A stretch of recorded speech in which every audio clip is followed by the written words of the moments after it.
when I was national coordinator of the ethnic nationalities movement, especially those of us from the South, they talked about the Willings Commission. And the Willings Commission defined, that was when I started thinking that we do not really understand the meaning. This is a British Queen's Council, that we do not understand the meaning of the words Hausa Fulani. And it defined it as a system of government and of society of which the important ingredient is Islamic law. So that was when it occurred to me that Hausa Fulani is essentially an ideology. And in that situation, what do? As those of you who know me, I was also the lawyer in the Maitasini Tribunal, and Nyogolu Maitasini Tribunal in 1982. At that tribunal, and you can have a copy of the report, I have a copy of the report anytime you want it, Justice Anyogolu and his partner said that it was clear that 3 prominent Muslims in Nigeria were completely opposed to the 1976 Constitution.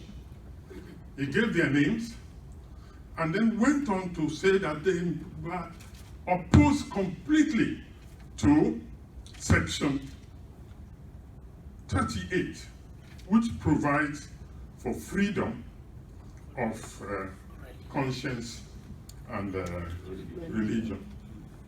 Because they believe, I was there, so it's not a hearsay story, they believe that no matter what you do, you should be subject to their own religion.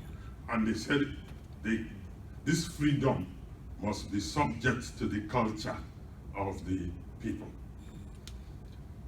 The report was published. Unfortunately,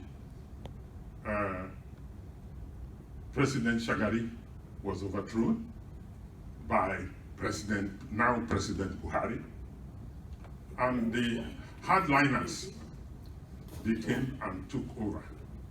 So the elders, we met and we talked about it and discovered and agreed that what is our problem in Nigeria is the conflict of the democracy we are practicing and the conflict with this question of whether you call it is Sharia democracy, Sharia law, or you call it Hausa Fulani.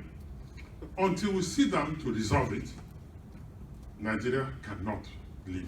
Fortunately, the world, the Islamic world, from what you have just shown, is encouraging this question of way of life and of society, of which the important ingredient is Islamic law. So, if they are pushing out, and all you need to know is to look at Nigeria. We are moving to a Sharia state, but we are losing democracy. So the elders think that the best way is first for us to come and talk and agree which of the two systems, which practice the two. Is it the one which we enjoyed? We call ourselves the golden Nigeria, because when we were young and when democracy was introduced, it was life more abundant.